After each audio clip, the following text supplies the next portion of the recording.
E aí, jovem? Como é que você tá? João Marcos Duarte na área. É a nossa segunda parte da live com o pastor Rafael Ramos. Ele já acabou de entrar. Convidando para a nossa live. Sejam todos muito bem-vindos. Bora. Enquanto o povo está entrando aqui, deixa eu falar também dos nossos parceiros. Já entrou um deles aqui, que é o Furiosos Dog, que é um dos nossos parceiros. Se você quiser comer um cachorro quente ou um hambúrguer, é maravilhoso. Pede, procura aqui no Instagram, Furiosos Dog. Vim pelo A João, você tem live dele tem patrocínio, mano. 5% de desconto. Rafa, a nossa live ia ser lá na igreja, né? Eu ia te dar o lanche, velho, mas eu vou ver se eu consigo levar sábado. Deixa eu ver se eu consigo levar sábado. Eu Boa. ia levar, mas era segredo, né? Só que aí não deu pra gente fazer na igreja. Eu vou ver se sábado eu consigo levar. Gente, pede lá cachorro quente no Furiosos Dog e usa o código Vim pelo João, que você tem 5% de desconto. Outro parceiro também do Jardim Catarina, entregue em São Gonçalo. Agora outro parceiro, que é o Estúdio VIP, que é um salão top das pretinhas, topzera, meu irmão. Pensa nas mulheres top, que faz os cabelos, unha, eu fiz unha lá e tudo. Raspei aqui, fiz depilação, meu irmão, sofri muito. Galera que me segue tá ligado nisso. Já que eu tô falando de gente top, vou falar da Aninha Klopper. Gente, pensa nos bolos maravilhosos. Pensa num povo maravilhoso. É a Aninha. Mano, a Top. Aninha, pô, a Aninha e o Milton, velho, Miltinho são top demais. Quer bolo top, vai na da Aninha aí. Agora, continuando enquanto a galera tá entrando aí, sejam todos bem-vindos. Cadê Leila, Leila? Gente, tem coisa na internet que não dá, cara. Sejam bem-vindos, quem não me conhece, eu sou o João Marcos Duarte. Para você que está entrando agora e quer assistir a primeira parte da live, você pode, tá aqui, já está aqui no GTV, vai estar também no meu canal no YouTube, João Marcos Duarte, e também vai estar no Spotify, nos agregadores aí que você quiser. Vai estar lá, você pode ouvir o Rafa a hora que você quiser, fora que você pode ouvir o CD dele, que é simplesmente espetacular. Bota lá, Rafael Ramos, joga no YouTube que você vai achar tudo lá. E vai vir música nova daqui a pouco aí, né, Rafa? Esse ano É, sai ainda? tá saindo do forno, em nome de Jesus. E eu tava na gravação. Ha! Foi topzera. Mas vamos lá, vamos continuar. Cadê aqui? Deixa eu achar as perguntas aqui. Quem quiser manda pergunta aqui também, galera, que tava muito. Aqui. Aqui. A gente estava falando sobre racismo e também entramos sobre LGBT, que e mais. É isso, Rafa? Queria LGBTQ mais. QIA+.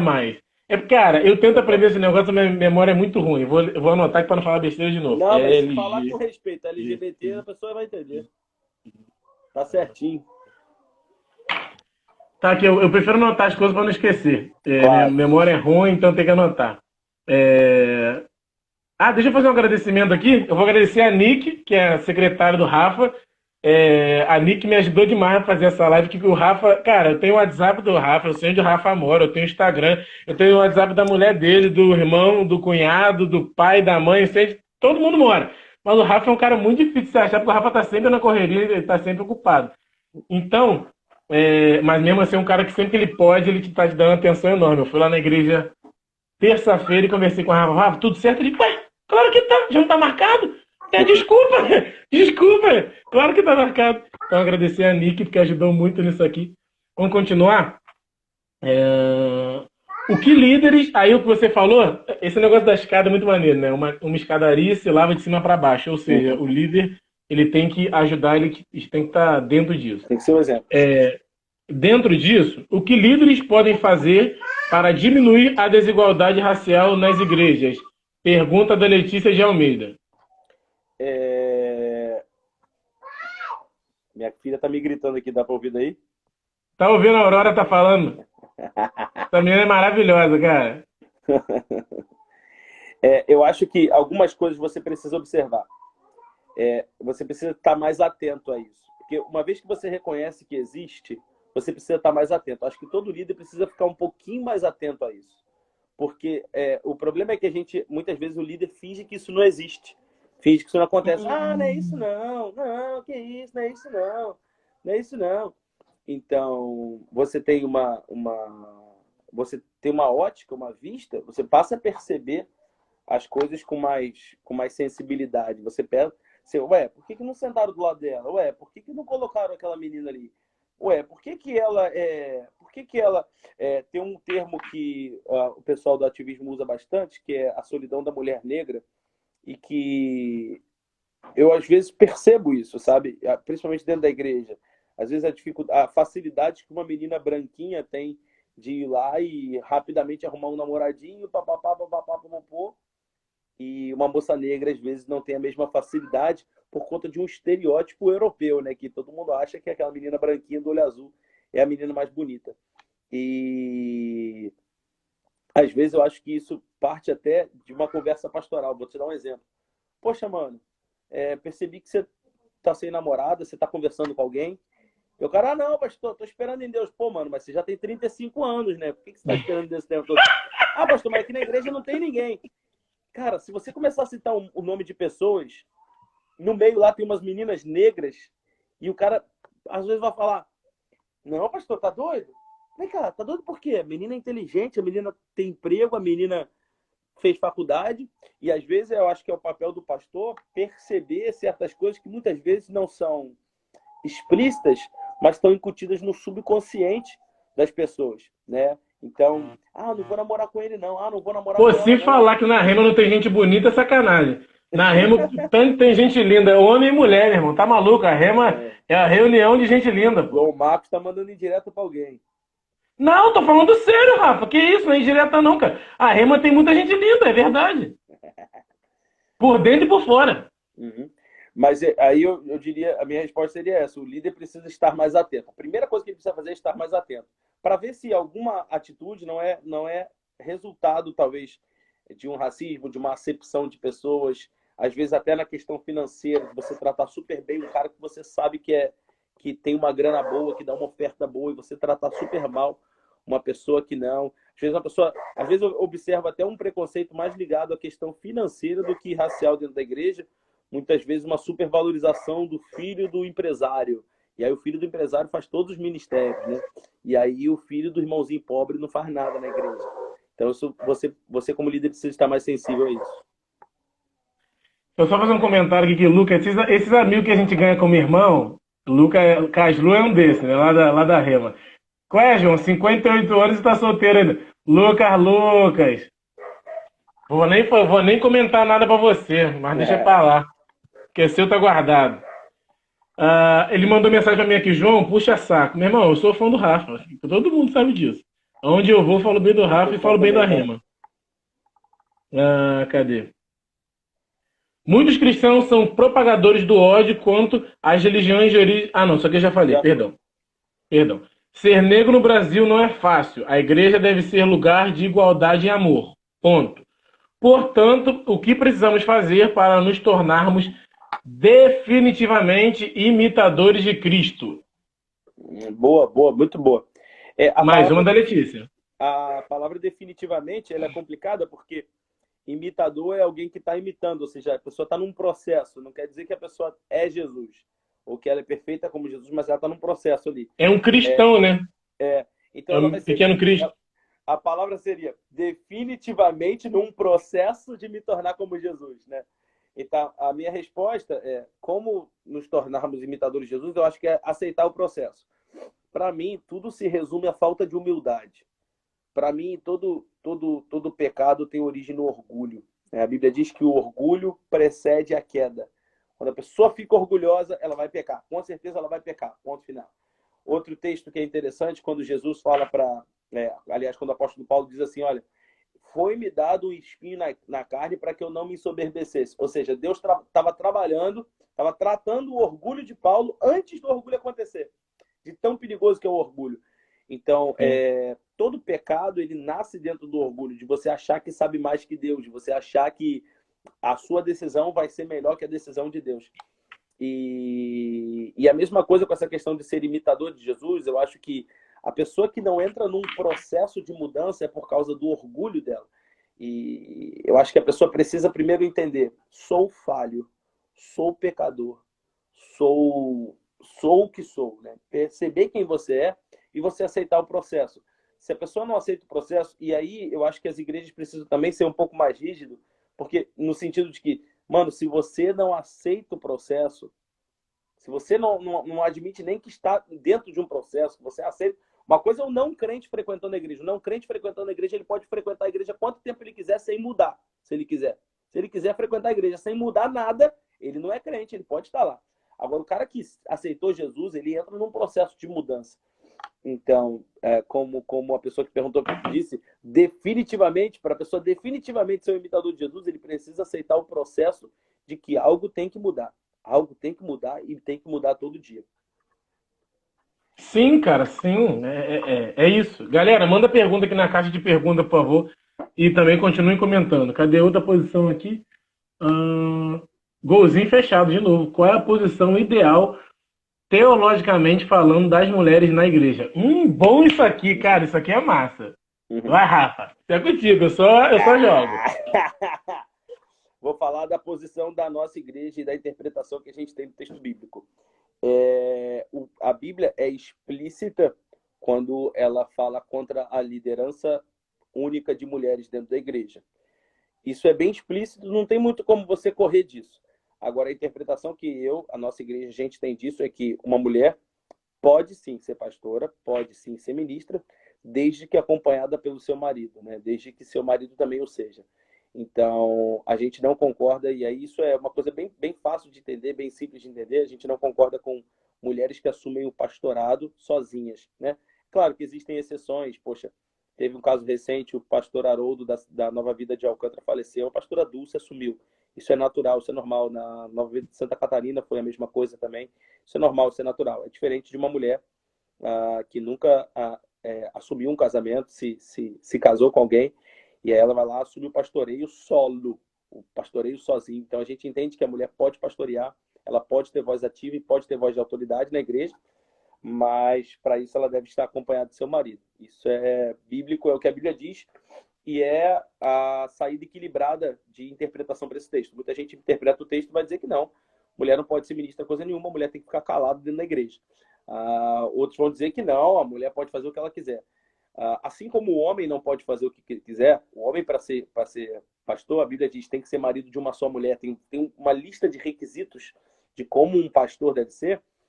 Dessa mesma maneira, o homem não pode ser tudo que ele quiser, a mulher também não pode ser tudo que ela quiser. Pelo menos não dentro da igreja. Então, dentro da igreja, tanto homens quanto mulheres têm limitações e têm limites para agir como pastores e ministros de Deus.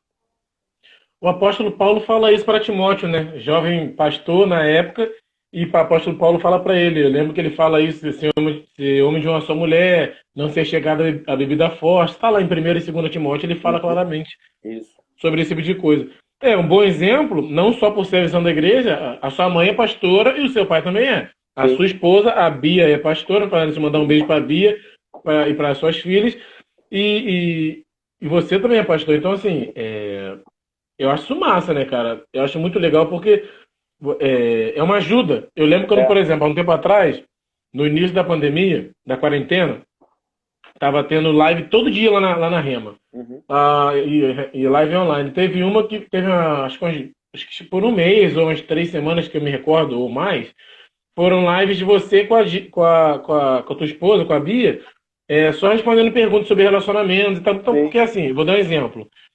Vai haver perguntas que você vai até saber a resposta, mas não é ideal, não é o melhor que você responda. É melhor que a Bia responda para ela ser mulher.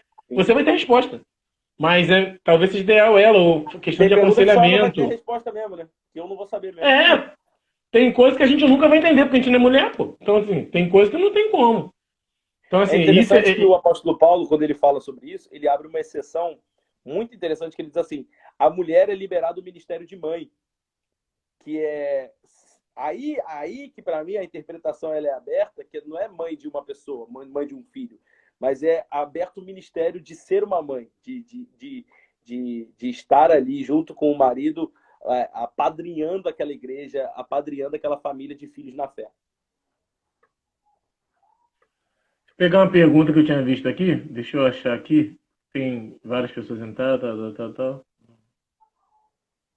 Eu vou ter que agradecer também a galera da Rema, que entrou em peso, né, porque o pastor tá aqui, eles vêm e, pô, eu amo isso, cara, a questão de abraçar um ao outro, de amar e E vamos embora, assim, um vai, o outro vai junto, isso é muito legal. Rafa, é, como é que você vê hoje no Brasil a questão dos movimentos cristãos de luta contra o racismo? Eu acho excelente. Eu acho maravilhoso. Eu acho que uma das lutas a luta do cristão sempre tem que ser contra qualquer tipo de injustiça. Eu acho isso maravilhoso. Eu sempre digo, o que não é aceito no céu não pode ser aceito por nós na terra. Então, se a mentira não é aceita no céu, eu não quero aceitar aqui na terra. Se o adultério não é aceito no céu, e assim vai. Se o racismo não é aceito no céu, eu também não aceito isso aqui na terra. Mas aí, com a ressalva do que eu falei, a pessoa tem que tomar cuidado para isso não se tornar a religião dela, não se tornar a causa de vida daquela pessoa. E não, é até bom explicar isso bem explicadinho. Não quer dizer que essa não é uma causa que te move. Eu gosto muito do exemplo do pastor Martin Luther King, que ele é um cara mundialmente reconhecido pela causa dele contra o racismo. Só que a causa dele não era tipo a causa dos cristãos contra o racismo. Não, era contra o racismo, e ponto. Não era o movimento das igrejas unidas contra o racismo. Não, era o povo unido contra o racismo. Né? E ele, como uma voz ativa pastoral, ele usava o púlpito dele para isso. Isso é maravilhoso, isso é plenamente, principalmente quando você tem chamado para isso. Cuidado para você não entrar numa vida dedicada a uma causa que não é seu chamado. Tem uma frase que eu acho muito interessante que diz assim: fracasso não é ser mal sucedido, mas é ser bem sucedido em coisas que Deus não te pediu para fazer. Isso é a definição de fracasso. O cara ser muito bem sucedido em coisas que Deus nunca te pediu para fazer. Então, se Deus te pediu para fazer, vai, mano. Agora, se ele não te pediu, não se mete. Faz o seu, faz sua parte, mas você não leva para a vida, porque senão você talvez você não tenha estrutura para isso. É só isso. Lucas Dias, o Caslu, mandou um abraço para a família 7+1, que é um grupo que nós temos no WhatsApp. São 6 amigos, são 7 amigos, e esse mais um é Cristo que nos une, que foi como a gente se conheceu. Cadê? Ele mandou aqui. E sobre a questão. Oh, rapaz, isso aqui é muito bom, hein? Eu e ele já conversamos sobre isso. E sobre a questão do feminismo dentro da igreja. Dá para ser cristão e feminista? Aí, Rafa, boa! Olha, eu gosto muito de uma explicação que o Alessandro Vilas Boas deu sobre isso. E ele falou assim, ele colocou bem assim, não dá para ser feminista e cristã. Dá para ser cristã, ponto final, e acreditar em valores do feminismo. O que significa isso? É que não dá para você ser qualquer coisa ao mesmo tempo. Você tem a sua cosmovisão. Exato. Minha cosmovisão eu sou cristão, ponto. Ou seja, todas as outras coisas que eu acredito, por exemplo, eu acredito na luta contra o racismo, acredito em tudo que eu acredito tem que passar pela ótica cristã. Então significa, eu creio em valores do feminismo, creio em princípios do feminismo, mas eu sou o quê? Sou cristã. Creio em princípios do antirracismo, creio em princípios, e aí você vai citando o que você quiser acreditar, mas no final das contas, sou cristão. Mas você não é flamenguista? Não, eu sou cristão. Você não é isso, não, eu sou cristão. Porque isso, e quando a gente se coloca essa denominação, significa que tudo que eu acredito, e aí eu posso, por exemplo, pode ser direitista, pode ser esquerdista, pode ser marxista, pode ser comunista, pode ser cristão. E sendo cristão, você pode abarcar ali diversas ideias, e aí você, acima de tudo, você é cristão. Então, o cristão não pode ser comunista, assim como não pode ser progressista, assim como não pode ser direitista, assim como não pode ser bolsonarista. O cristão precisa ser cristão. E aí ele pode, sim, compactuar com ideais da direita, ideais da esquerda, ideais disso, daquilo outro, passando sempre por sua ótica cristã, que está acima de qualquer coisa na sua vida. E aí, Lucas, respondeu? Porque assim, eu já imaginava que o Rafa pensava algo semelhante a isso, né? E eu não tiro nada, cara, porque A Rebeca comentou, eita pergunta boa. Cara, para mim essa pergunta é maravilhosa. Só porque assim, para mim a mulher tem que ser feminina e ela tem que feminina e ela tem que defender sim os seus direitos. Ela tem que defender sim os seus direitos, seja ela cristã ou não. Mas aí a pergunta foi sobre é, é, a mulher cristã e ser feminista, né? Cadê o Ah, o Renan? Rafael Entrou Agostinho aqui. colocou aqui, você é batista, você é presbiteriano, você é assembleano, sou cristão, sou filho. Legal, Rafa. Ah, é o Rafa Bonfim. Rafa, que saudade, mano, te amo. Cara, é exatamente isso. Isso é Simpático. a visão que a gente precisa ter, né? Cadê? Tem outra pergunta aqui. O Esdras Araújo. Como abordar a adoção por pessoas LGBT que e a mais? Agora eu já aprendi. Mano, olha só, cara. Eu acho que a gente perde muito tempo lutando contra coisas. Já falei isso na live de hoje. A gente luta muito contra a adoção por par homoafetivo. Vamos fazer o seguinte? Vamos combinar, então.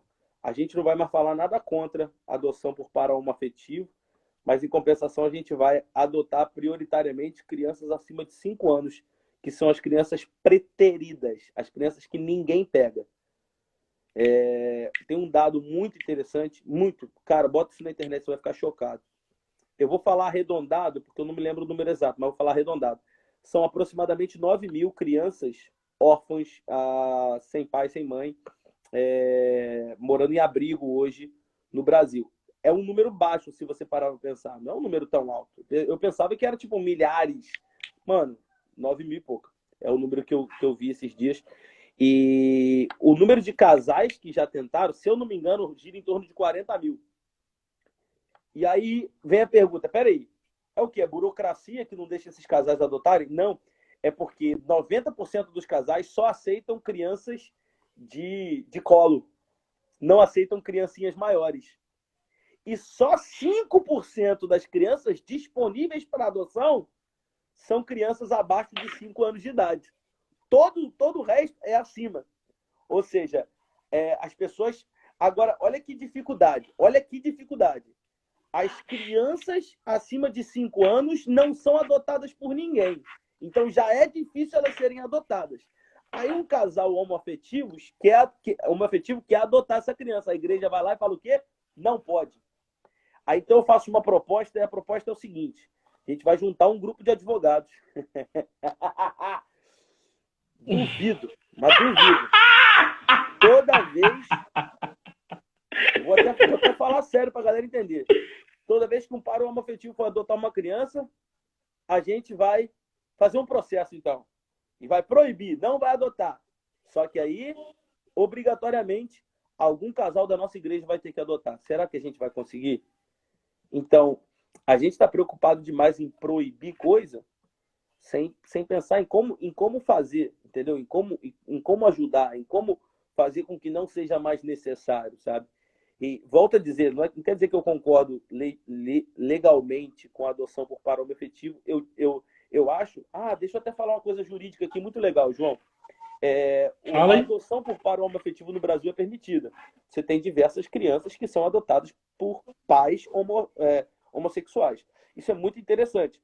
E aí, qual é a minha opinião jurídica sobre isso? É que deve permanecer como está. Como está hoje? Vou explicar como está hoje.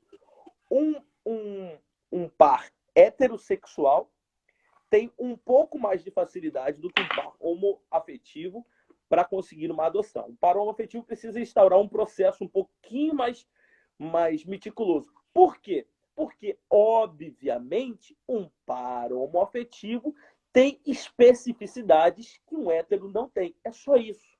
Ou seja, juridicamente já tá bom, não tá ruim, já é possível, não tem mais que lutar para precisa adotar, não, já é possível. Então acho que a luta do jeito que tá já tá ótimo, já tá é só o casal homoafetivo provar que tem tudo que precisa ali, tudo certinho, papapá, ok. Outra coisa para a gente comentar sobre o aborto. Pessoal, tem que liberar o aborto, tem que liberar o aborto. Muita gente não sabe que no Brasil o aborto é permitido em caso de estupro. Muita gente não sabe que o aborto é permitido no Brasil em caso de estupro. O aborto é permitido no Brasil em caso de risco de vida da mãe, e o aborto é permitido no Brasil em caso de anencefalia, que o bebê não tem desenvolvimento cerebral. Ou seja, nos 3 piores casos, o aborto no Brasil já é permitido. O aborto que tentam criar hoje e liberar hoje é um aborto, vou colocar o termo pesado, pejorativo, um aborto recreativo, onde a pessoa, por simples vontade, não deseja abortar. E é com isso que a igreja não concorda. Assim como de um casal homoafetivo adotar uma criança, a igreja não concorda com uma facilitação. Agora, eu acho que a igreja não deveria se levantar para tentar proibir um casal homoafetivo. Mano, eu não sei, velho. Eu não sei. Eu realmente não sei se um abrigo, uma casa-lar é melhor para essa criança do que estar num lar homoafetivo. Eu realmente não sei. Puxa vida. Quer dizer que se for hétero... Então vamos lá, se você é cristão, se for hétero, mas tiver envolvimento com drogas. Se for hétero, mas o cara for adúltero.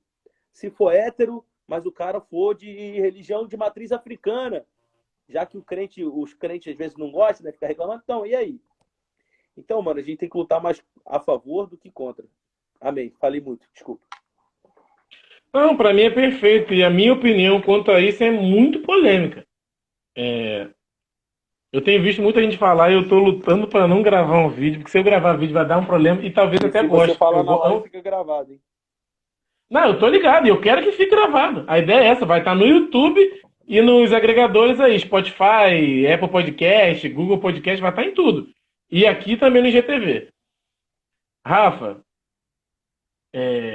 eu vi um texto sobre isso, alguns, né?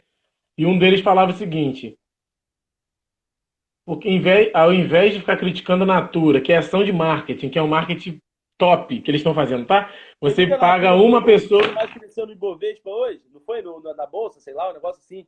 O índice da Natura cresceu hoje mais do que todo mundo. Saiu no jornal. Então só pra é mais ou menos isso. Por exemplo, aí eles pagam uma pessoa. Os crentes que estão dando. Exato. Aí eles fazem isso. Aí parte da população não aceita, sendo que eles pagaram uma pessoa que provavelmente não é tão caro. Pois vamos dar um exemplo. Entre pegar o Cauã Raymond e a Tami, ou o Tami, sei lá, é mais barato você fazer com a Tami. Só que tem um porém. Você fez com a Tami uma propaganda, uma só. Aí você faz uma propaganda e o Brasil inteiro fala sobre aquilo. O Brasil inteiro. Perdão, fala, Rafa. Organicamente, o Brasil inteiro começa a falar disso. Organicamente, sim, sem pagar nada mais.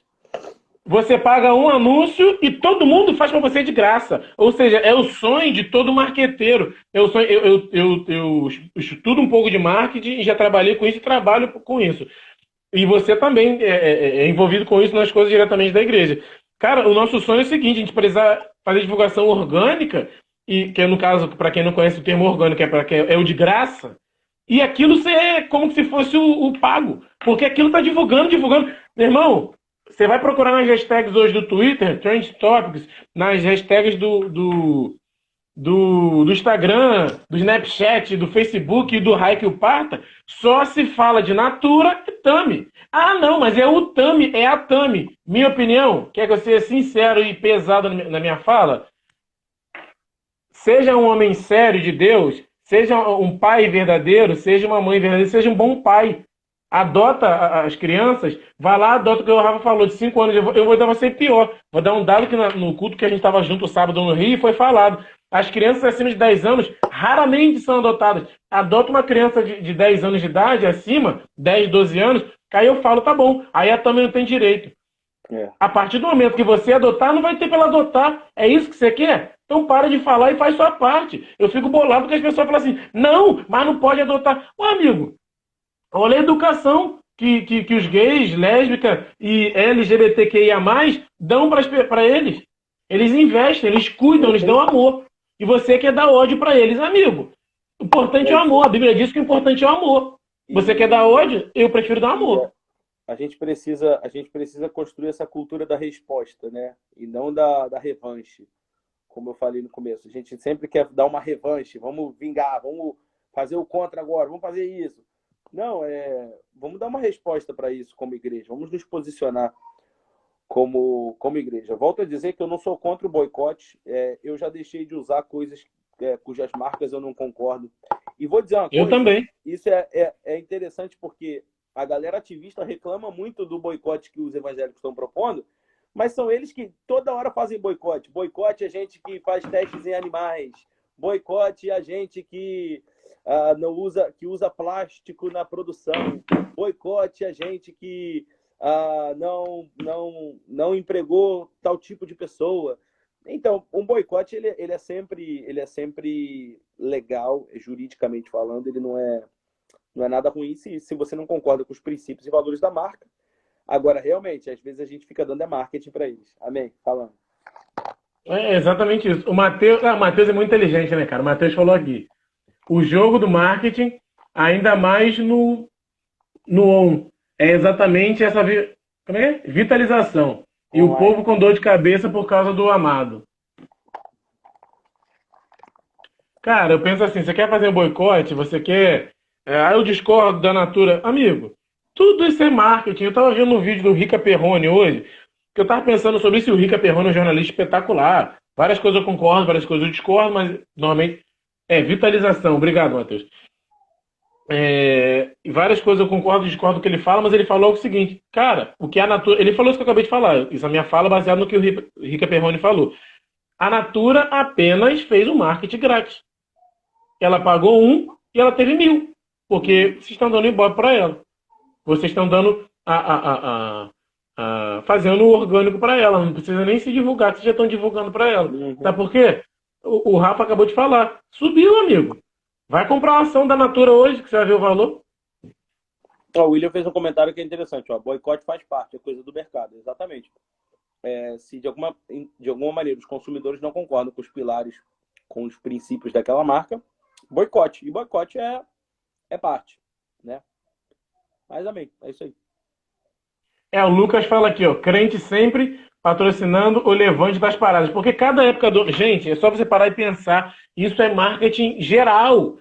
Para e pensa. Toda época do ano, seja Dia dos Pais, Dia das Mães, Dia dos Namorados, Páscoa, Natal, que são as datas comemorativas, sempre tem as grandes empresas. Você lembra que, se não me engano, foi ano passado, retrasado, foi com a Omo, foi com a Avon. Então, assim, amigo, vai ter sempre isso. A C&A sempre fala sobre esse tipo de coisa. Sabe por quê? E quando a C&A, ela fala... E a C&A não é ruim, não. A empresa é boa, ok? Tanto para os funcionários, tanto as roupas são legais, ok. Mas o que eu tô falando é o seguinte. Quando a C&A ela chega e faz uma propaganda também para o público ou com gente do LGBTQIA+, o que acontece? Primeiro, ela está fazendo inclusão. Ela está fazendo inclusão. Ela não é idiota, ela tem que fazer inclusão. Isso é o correto. Você concordar ou não, ok, mas você tem que respeitar o posicionamento do outro. Ela está apenas fazendo inclusão e fazendo, meu amigo. Olha só, eu não estou dizendo que eu concordo ou discordo, estou dizendo que você existe na sociedade. A ideia dos comerciais é passar o que acontece na sociedade. Tudo bem que tem comercial que é ridículo, mas a ideia é passar o que acontece na sociedade. Hoje o número de pessoas sendo adotadas, de crianças sendo adotadas pelo público gay, LGBT, é grande. Então, assim, eles têm que fazer realmente isso para você tomar vergonha na cara e prestar atenção na vida. E, Lucas, eu não tô nervoso não, irmão. Você sabe que eu sou só meu jeito de falar mesmo. Eu tô de boa, tô tranquilão. Quer falar sobre isso, Rafa? É isso aí, cara. Já falou tudo. Aqui, ó, o Carlos Fernandes fala. Comercial da Friboi com Roberto Carlos, que não comia carne. É marketing, é mídia. Cara, é isso. Como é que é o nome dela, gente? A Fátima Bernardes. Gente, é dinheiro. Business. Cash. Gente, é o que... coloque na cabeça de vocês, entendam. Tudo é voltado para isso. Tem outra pergunta Agora, aqui? eu não acho que de tudo a igreja deva se calar. Aí que está o detalhe. Porque não, claro. a jogada de Satanás é realmente normalizar tudo, normatizar tudo. É tudo normal. Essa é a jogada e sempre foi a jogada. Então tá na novela, tá no filme, tá em todo lugar. A gente só precisa fazer uma reação um pouco mais inteligente. Mas é preciso que a igreja sempre responda Porque senão, aos poucos, a própria sociedade e a gente vai tornando aquilo normatizado. Então, você assiste filmes e novelas onde, por exemplo, a postura da homossexualidade é extremamente exaltada e com ares de infinita alegria, paz e esperança. E se a igreja não se posiciona, e aí, volto a dizer, não apenas contra algo, mas a favor de outra coisa, a gente acaba relevando e permitindo que isso tudo entre e depois a gente vai chorar. É como na Europa, por exemplo, que hoje o evangelho morreu lá porque o secularismo entrou demais, né, na igreja. Mas amém. Vamos lá. As últimas perguntas aqui, até porque essa live tem que acabar hoje, né? Então vai ser O quicado de novo. Carlos, Carlos Fernando. Não, o pior não é isso. O pior é quando Bia brigar comigo. Que o ruim é esse, né? Ser quicado pelo Instagram é de menos. O Carlos Fernandes Júnior pergunta: bancada política evangélica serve para alguma coisa? Olha só, a bancada evangélica vacila muito.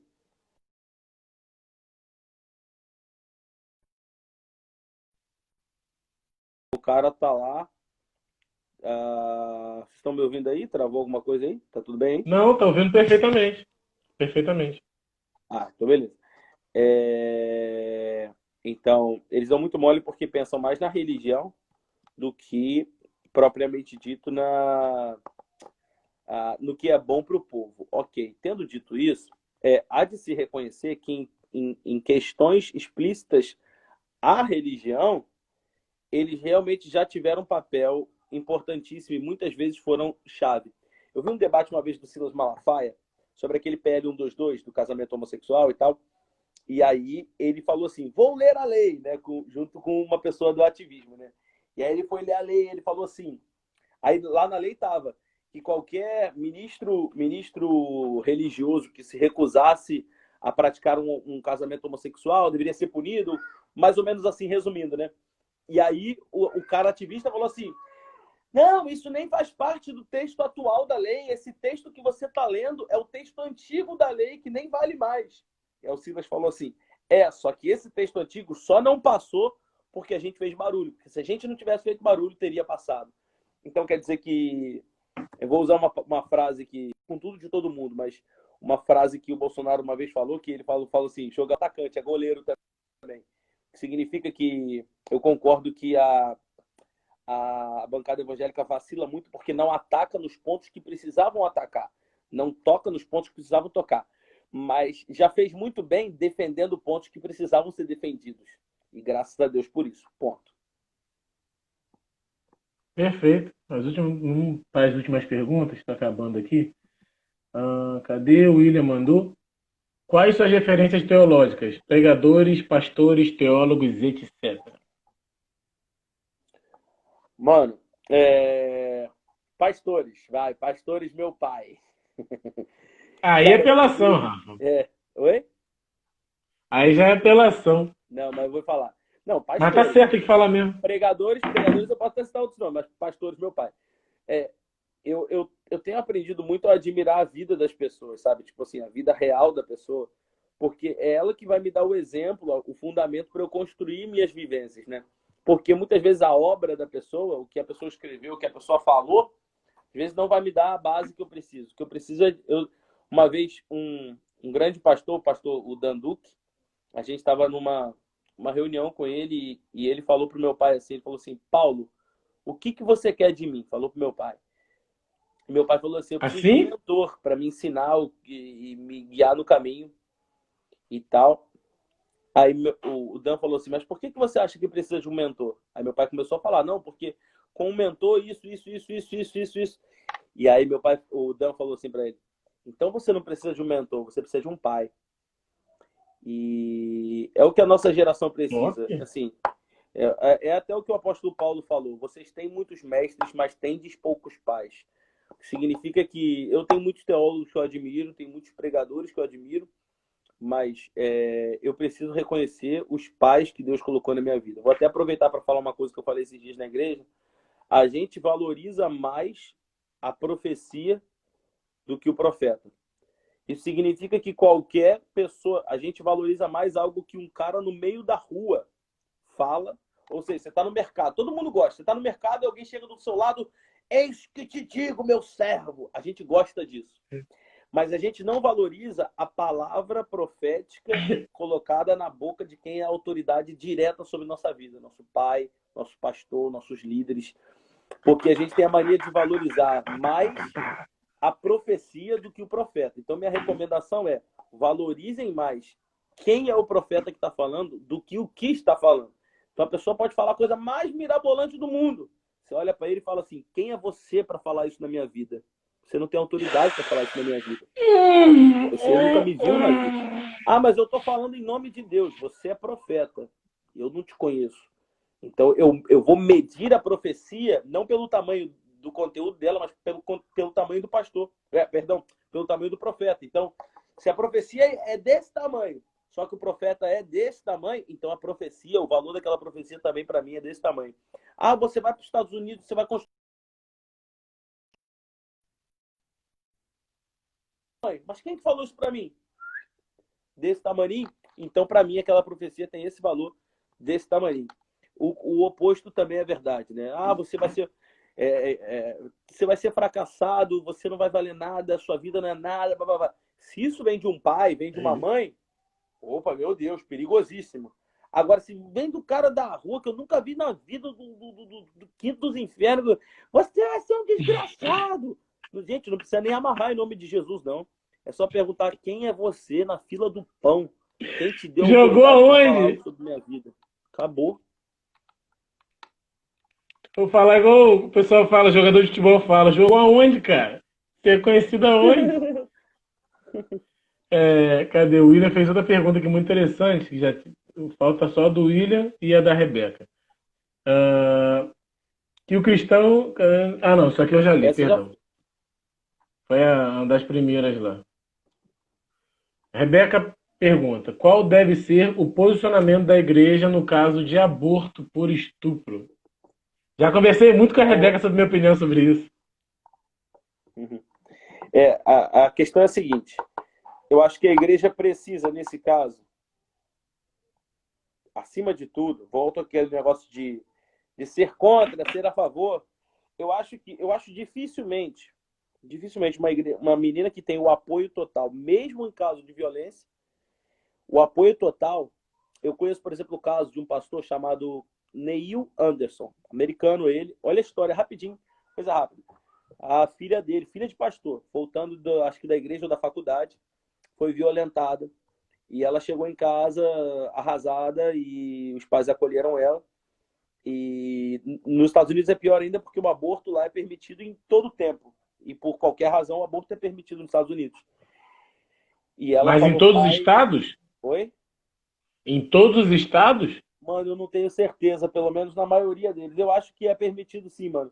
A diferença é de qual estágio da gestação, de um estado para o outro, se não me engano. Ah, tá. Ah, É, tá. Ah, tá. Porque lá é diferente essa questão o Estado ele é muito livre para fazer o que quer, né? Mas segue é. aí, obrigado. Aí o que acontece? Você tá lá, e aí ele fala assim: vocês não fazem ideia de como é difícil. E aí ela ficou grávida do agressor. E aí ele falou assim na pregação: vocês não fazem ideia do quanto é difícil conversar com sua filha. E dentro de você vê a dor da sua filha, da sua filha, querer tirar o filho, querer tirar aquele bebê, e você tentar aconselhá-la, mas é tua filha. Olha que terrível isso, né, mano? E aí ele conta, e a história é muito bonita, que ela realmente não queria o bebê, não queria o bebê. E aí a igreja inteira apoiou aquela menina. E eles conseguiram, dentro da comunidade, um contato de um casal que não podia ter filhos. E esse casal veio como apoio na gestação e patrocinou financeiramente toda a gestação dessa menina, todo o tratamento médico, tudo que precisava ser tratado. E falou o seguinte: filha, você vai ter o bebê, e se você tiver esse bebê e você não conseguir realmente ficar com ele, você vai dar pra gente e a gente vai adotar essa criança. E foi assim que aconteceu. Quando essa criança nasceu, ela realmente não conseguia nem amamentar, de tanto trauma que ela ainda tinha, mas ela deu essa criança. Agora, eu acho que esse não é o tipo de coisa que a igreja deveria tratar a nível de ser contra ou ser a favor. Foi o que eu falei. A gente tem que tratar a nível de ser um apoio. Então, eu acho que ao invés de você não pode fazer isso, ao invés disso, a gente tem que reunir todas as mulheres da igreja, levantar uma oferta de 20 mil reais, de 30 mil reais, patrocinar o tratamento médico dessa menina, psicológico dessa menina, achar um casal para adotar aquela criança caso seja necessário. Todas as mulheres da igreja vão fazer uma escala para irem na casa dela todo dia limpar, fazer comida, ajudar ela durante o processo de gestação, coisa que o marido faria se fosse marido, mas não tem marido. Então o marido poderia fazer, o pai poderia fazer. Então a família, a igreja vai entrar como família, vai limpar a casa, vai lavar roupa, vai fazer comida e vai dizer para essa moça: moça, você não está sozinha, a gente está sofrendo junto com você. E se você conseguir suportar, será melhor. E será um exemplo para o reino de Deus. Agora, chegar para a pessoa: você não pode abortar porque vai ser pecado, você vai para o inferno. Não é assim que a família cristã funciona. Pelo contrário, a gente abraça, a gente traz para dentro e olha, se você conseguir suportar, a gente vai suportar junto com você. E você vai ter todo o suporte financeiro, psicológico, você vai ter todo o amor, a gente vai na tua casa limpar a casa, a gente vai resolver tudo, a gente vai te ajudar em tudo. E a gente já tem um casal que vai adotar. E aí mostrar para a pessoa: olha o testemunho lindo que vai ser quando de algo tão terrível sair a solução para a vida de um casal que não podia ter filhos. E saiu o testemunho. E aí o Neil Anderson conta essa história e ele conta como isso foi o testemunho da igreja dele, que abraçou uma menina que havia sido violentada e que essa menina agora, o filho dela se tornou um exemplo de que Deus transforma uma maldição em bênção. Deixa eu só fechar essa história rapidinho. Um minutinho. Continua, filhão. É bom que a gente entenda até melhor. Anos depois disso, bateram na porta lá do Neil Anderson e procurando por eles, procurando pela família, e aí era um cara cristão e tal, bem apessoado, e o cara falou assim: olha, boa noite e tal, eu sou cristão, sou da igreja tal, e eu tô aqui porque há não sei quantos anos atrás eu era marinheiro e meu navio atracou no porto aqui perto, e eu, bêbado como estava, saí e perto desse lugar violentei uma menina e acompanhei ela depois do ato e percebi que ela entrou nessa casa e eu vim pedir desculpa. E aí, bizarro, né? Caraca! Eu ouvi a história do próprio pastor Neil Anderson. E aí ele conta que para ele foi muito difícil, principalmente porque nos Estados Unidos é permitido porte de arma e ele tinha uma arma em casa. E a vontade que ele teve de sair correndo, pegar o revólver e matar aquele cara por todo o trauma que ele trouxe para a família. E aí ele pegou esse cara levou para dentro de casa e toda a família orou por ele e liberou o perdão para ele. A história do aborto seria um remédio? Seria. Mas jamais seria tão... não seria o testemunho que essa segunda história que a gente está contando foi. Então, a Rebeca fez um comentário que é interessante. Ela falou assim: a dor do aborto não resolve a outra dor, né? Então, muitas vezes, a mulher que foi estuprada, além da culpa do estupro que aconteceu, ainda vai sofrer com a culpa do aborto. Duas culpas que ela nem tem, mas ela vai sofrer com uma segunda culpa. Agora, o papel da igreja não é acusar, não é dizer o que não pode, mas é dizer como será melhor se a gente fizer do outro jeito. Perfeito, você já falou do comentário da Rebeca, eu ia falar, e minha opinião, tá? Sobre igreja. Eu cresci numa igreja tradicional e continuo sendo uma igreja tradicional, e a minha igreja, graças a Deus, não é muito disso, né? Até porque meu pastor, meu pai, é muito tranquilo. Nós precisamos, de um modo geral, como cristão, nas nossas igrejas, no nosso convívio, ter menos não pode e ter mais estou junto de você. Porque se tem algo que o Cristo me mostra, se tem algo que Deus me mostra, a passagem de Jesus na Terra eu tô contigo. Porque assim, seja na mulher do fluxo de sangue, que ele nem quis curar, ele não precisou parar e virar para ela, não, ele curou quando ele encostou. Seja na filha de Jairo, que ele se compadeceu, seja na mulher quando estava saindo da cidade para enterrar o filho e passou na hora. Aí Jesus, a Bíblia fala claramente: Jesus se compadeceu da mulher, da viúva, Uhum. e fez o menino ressuscitar, entre outros milhões de casos, como posso citar também do caso dos dois, da cidade lá dos porcos, que livrou os Gadareno. dois, dos gadarenos, obrigado, e outros casos que Jesus, ele amou. Aprendam, Jesus, ele não apenas amou, Jesus, ele é o amor. Tá na dúvida, cara, ama e dane-se. Se você quer fazer o aborto, faz, é um entendimento seu. Mas aí é uma pergunta que eu tenho me feito muito nas minhas atitudes, e tem, às vezes me machuca muito quando me faço essa pergunta. João, eu acho que você tem o nome do livro. Em seu lugar, o que Jesus faria? E, cara, é muito pesado, porque às vezes eu vou fazer um troço que, ao meu ver, é bobo. Aí eu falo assim, mas não sei se Jesus faria, não. Melhor deixar pra lá. Porque assim, você não sabe, então. Vou ler a última coisa aqui pra gente poder encerrar. A Uhum. Fernanda Piper, não sei como é que se lê, ela falou. Em caso de violência, acho que a mãe tem Tem uma todo o direito figurinha de. aberta aí para fechar.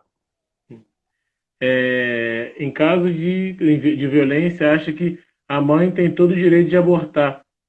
Tudo bem que a criança não tem culpa, mas a mãe não vai querer um fruto de violência. É, a gente é exatamente isso. Concordo, Fernanda. A gente não está falando do direito, né? Então, legalmente, juridicamente falando, a mãe tem o direito. E eu acho que igreja nenhuma deveria adicionar culpa à culpa de um aborto, né? Recentemente, uma moça se abriu comigo e ela falou que ela já teve um aborto e isso é uma culpa que ela carrega muito forte dentro dela. Então, eu acho que não é papel da igreja adicionar culpa a uma culpa que já existe. Então, se uma menina dessa decide abortar, a igreja não deve tentar adicionar culpa e culpá-la mais ainda, machucá-la mais ainda, pelo contrário. Mas, havendo oportunidade, se a igreja apoiar, e gente, é de verdade isso, isso foi uma pesquisa nos Estados Unidos, inclusive, que na maioria das vezes que o aborto acontece é por falta de apoio do pai da criança. É por falta de apoio do pai da criança.